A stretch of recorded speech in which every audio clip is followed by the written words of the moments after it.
ষষ্ঠ শ্রেণীর সুপ্রিয় শিক্ষার্থীরা, তোমাদের আনন্দপাঠ বইয়ের প্রথম যে রূপকথার গল্পটি রয়েছে সেটি হলো সাত ভাই চম্পা। তো কিভাবে রাজা তার 7 সন্তান ও এক মেয়েকে ফিরে পেল এবং কিভাবে তার ছোট রানী এই তার বিতাড়িত জীবন থেকে পুনরায় রাজদরবারে ফিরে এলেন এবং রাজামশাই কিভাবে বড় রানীদের ষড়যন্ত্র সকল কিছু প্রমাণ করে তাদেরকে শাস্তি দিলেন, এই চমৎকার গল্পটি আজকে আমি তোমাদের সামনে উপস্থাপনা করব এবং সেই সাথে এখান থেকে তোমাদের 25 সালের যে কারিকুলাম অনুযায়ী এমসিকিউ প্রশ্ন, সেই এমসিকিউ প্রশ্নগুলো এর মধ্যে থেকে তোমাদের খুঁজে খুঁজে বের করে দেব, যেগুলো তোমাদের বার্ষিক পরীক্ষার জন্য খুবই গুরুত্বপূর্ণ। তো চলো এই সুন্দর রূপকথার গল্পটি আমরা খুব ভালোভাবে অধ্যয়ন করি।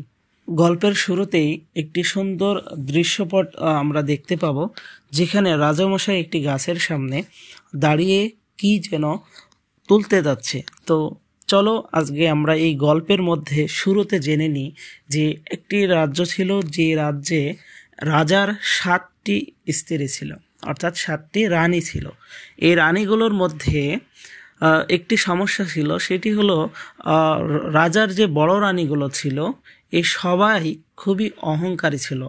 কথাটা এমন আছে যে দেমাকে তাদের মাটিতে পা পড়তো না, মানে এতই অহংকার করতো তারা। কিন্তু রাজার যে ছোট রানী ছিল সে খুবই শান্ত স্বভাবের স্ত্রী ছিল, এজন্য রাজা সবসময় ছোট রানীর প্রতি বিশেষ নজর রাখতো এবং তাকে বেশি ভালোবাসত। কিন্তু সমস্যা হলো এই যে সুখ, এইটা রাজার বেশি দিন ছিল না, কারণ সে ছিল নিঃসন্তান, যার কারণে সে খুবই দুঃখ এবং চিন্তায় থাকতো যে তার অবর্তমানে এই রাজ্যভারের দায়িত্ব সে কাকে দিবে। তো এই দুঃখ চিন্তা তার খুঁজতে বেশি দিন সময় লাগলো না, কারণ ছোট রানীর সন্তান হওয়ার সুসংবাদ তিনি পেলেন এবং তিনি এতই খুশি হলেন যে ঢাকঢোল পিটিয়ে সে রাজ্যবাসীর মধ্যে বিভিন্ন মন্ডা মিঠাই এবং মণিমাণিক্যের পুরস্কার দেওয়ার ঘোষণা করলেন। এবং কিছুদিন পর রানীর ছেলে হওয়ার দিন ঘনিয়ে আসলো। তো সন্তান হওয়ার জন্য যে স্থানে রাজবাড়িতে সন্তান হয় সেটাকে বলা হতো আতুর ঘর। তো আসলে আতুর ঘরে কে থাকবে এটা নিয়ে রাজামশাই খুবই চিন্তিত হয়ে পড়লেন এবং তিনি এই খোঁজ করতে লাগলেন যে কাকে আসলে রানীর পাশে রাখা যায়। তো বড় রানীরা রাজার এই যে আনন্দ, ছোট রানীর প্রতি ভালোবাসা, এটি দেখে খুবই হিংসাবোধ করত। এজন্য তারা একটি ষড়যন্ত্র করলো এবং বলল রাজাকে যে আমরা রানীর পাশে থাকতে চাই তার যখন সন্তান হবে।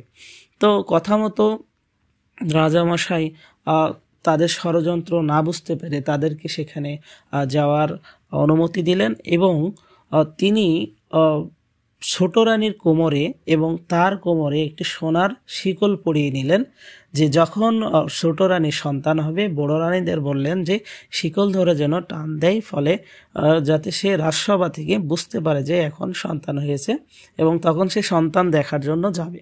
তো এভাবে বড় রানীরা যখন আতর ঘরে প্রবেশ করলেন, রাজামশাই রাজসভায় গিয়ে বসলেন। হঠাৎ সে শিকলের টান অনুভব করে সে সেখানে গেলেন, কিন্তু প্রথমবারে গিয়ে দেখলেন যে সেখানে এখনও সন্তান হয়নি। এর পরবর্তীতে সে আবার গিয়ে রাজদরবারে বসলেন। পুনরায় বড় রানীরা শিকল টান দিল, কিন্তু তখনও কিন্তু সন্তান হয়েছিল না। এবার রাজা প্রচণ্ড রেগে গেলেন যে যখন সন্তান হবে তখনই একমাত্র আমাকে ডাকবে, তার আগে ডাকবে না। অর্থাৎ নতুন যে পুত্র সন্তান আগমন করবে বা মেয়ে সন্তান, এর উত্তরাধিকারীর আশায় রাজা খুবই উদ্বিগ্ন এবং খুবই খুশি ছিলেন, যার কারণে তার মোটামুটি তর সই ছিল না। এজন্য এর ধমকে সুরেই রানীদের বকা দিলেন যে যখনই সন্তান হবে আমাকে যেন তখনই ডাকা হয়। কিছুক্ষণ পর ছোট রানীর 7টি ছেলে এবং একটি মেয়ে হলো, কিন্তু বড় রানীরা ষড়যন্ত্র করলো যে এই যে ছেলে এবং মেয়ে হয়েছে এইটা ভুলেও রাজার কাছে জানানো যাবে না। এজন্য তারা করলো কি, সন্তানদেরকে সে একটি পাতিলের মধ্যে ভরে দিলেন এবং পাতিলটি পাশে রাজবাড়ির পাশে থাকা ছায়ের স্তূপের ভিতরে গিয়ে পুঁতে ফেললেন।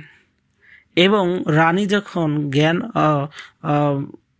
জ্ঞান আসলো তখন সে জিজ্ঞাসা করলো যে আসলে আমার কি সন্তান হয়েছে। তখন বড় রানীরা একটু উঁচু গলায় বলল যে তুই 7টি ইঁদুর ছানা ও কাকড়া জন্মগ্রহণ করিয়েছিস। এজন্য এই কথা শুনে ছোট রানী ভীষণ দুঃখ পেল এবং অজ্ঞান হয়ে গেল। এত বেশি আঘাত পেয়েছে যে কখনো ইঁদুর এবং কাকড়া হওয়া কি কখনো মানুষের সম্ভব। তো এই যে বিষয়টা বড় রানীর যে কথাটা বলেছে যে যখন রাজামশাইকে ডাকা হলো তখন রাজামশাইকে বড় রানীরা করলো কি, কিছু ইঁদুর এবং ব্যাঙের ছানা এনে দেখালো যে আপনার ছোট রানী এই যে দেখুন কি পয়দা করেছে। তো তখন তো রাজামশাইয়ের বেজায় রাগ হয়ে গেল এবং ছোট রানীকে রাগের মাথায় বনবাসে পাঠিয়ে দিল, অর্থাৎ রাজবাড়ি থেকে তার বাড়িতে না থাকতে দিয়ে বাইরে বের করে দিলেন। তো এইভাবে দিন যায়, মাস যায়, বছর যায়। তো রাজার মনে সুখ থাকে না। রাজার পূজা অর্চনা করা, বিভিন্ন শাসন কাজ করা, এগুলোর প্রতি মনোনিবেশ থাকে না। তো হঠাৎ একদিন রাজার বাড়িতে পুজোর জন্য মালি আসলো এবং মালি তাকে বলল যে রাজামশাই, কোথাও তো ফুল পাওয়া যাচ্ছে না, তো আমাদের যে রাজবাড়ির যে ছায়ের স্তূপ আছে, পাশগাদা যেটাকে বলে, সেই জায়গাতে 7টি ফুল ফুটেছে এবং সাথে একটি পারল গাছে 7টি ফুল ফুটেছে। তো সেখান থেকে ফুল এনে কি পূজা করব কিনা। তো রাজামশাই তাকে অনুমতি দেয়, হ্যাঁ সেখান থেকে তুমি ফুল এনে পূজা শুরু করো। কিন্তু যখন মালি সেই জায়গাতে গেল তখন যেহেতু রূপকথার গল্প, সেখানে আমরা দেখতে পাই যে মালি যাওয়ার পরে তাদের যে বোন ছিল অর্থাৎ পারুল, যে 7টি ছেলে এবং একটি মেয়েকে পুঁতে রাখা হয়েছিল, তো মেয়েটির জন্য পারুল বলল যে 7 ভাই জাগো তোমরা, যে মালি ফুল নিতে এসেছে, ফুল দিবে কিনা, এরকম প্রশ্ন করে। তো তখন সেই 7টি ফুল বলে না, আমরা ফুল দেব না রাজামশাই না আসলে। তখন মালি গিয়ে তাদের এই ফুল গাছের যে কথা বলা, এটা দেখে আশ্চর্য হয়ে রাজামশাইকে ডাকতে যায়। তো রাজামশাই যখন এসে ফুল নিতে যায় তখন আবার পারুল বলে যে 7 ভাই চম্পা, তোমরা জেগে ওঠো, তোমরা কি রাজামশাইকে ফুল দেবে? তখন আবার তারা বলে যে আমরা না, ফুল দেব না যতক্ষণ না বড় রানীরা আসবে। তো ততক্ষণে সব রানীকে একে একে ডাকা হলো। তো এখানে একটা সুন্দর কবিতা তারা বলে সেই 7 ভাই, সেটা হলো রাজা আপনি এসেছেন, ফুল দিবে কিনা? দিবে। পারুল এটা জিজ্ঞাসা করার পর চাপা বলে না, দিব না ফুল, উঠিব শতেক দূর, আগে আসুক রাজার বড় রানী, তবে দিব ফুল। এভাবে এক এক কবিতা বলতে শুরু করে, আরও বলতে থাকে।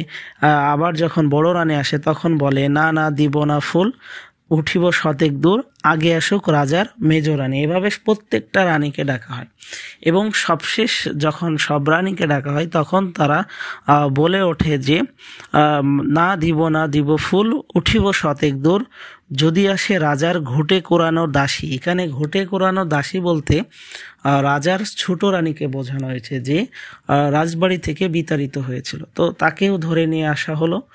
যখন তিনি ফুল উঠাতে গেলেন ছোট রানী, তখন রূপকথার গল্প তো বুঝতেই পারছো, তখন সাথে সাথে সেই 7টি ফুল এবং পারুল কি হয়ে গেল, পুনরায় তার সন্তানে পরিণত হয়ে গেল এবং তারা তার ছোট রানী অর্থাৎ ঘুটে কোরানো দাসী কোলে গিয়ে উঠল। তো এভাবে এই বিষয়টি দেখে রাজা খুবই অবাক হয়ে গেল। তখন আসলে প্রমাণিত হয়ে গেল যে বড় রানীরা সে সময় ষড়যন্ত্র করেছিল এবং তখন কি করেছিল। তখন রাজামশাই তার 7 সন্তান ও 1 মেয়েকে গ্রহণ করলেন এবং বড় রানীদেরকে কঠিন শাস্তি দিয়ে কারাগারে নিক্ষেপ করলেন। তো এই ছিল আমাদের এই চমৎকার সুন্দর রূপকথার গল্পটি। এখন কথা হলো, এখান থেকে আমরা কিছু এমসিকিউ প্রশ্ন আমি প্রথমেই তোমাদের দেখিয়েছি, তোমরা গল্পের মাঝে মাঝে এমসিকিউ প্রশ্নগুলো দেখতে পেয়েছো। তো সেই প্রশ্নগুলো আমাদেরকে খুব ভালোভাবে পড়তে হবে, তবেই আমরা এখান থেকে সুন্দরভাবে পরীক্ষার জন্য সকল এমসিকিউ প্রশ্নের প্রিপারেশনটা খুব ভালোভাবে নিতে পারবো। তো আজকের মতো এ পর্যন্তই। আল্লাহ হাফেজ।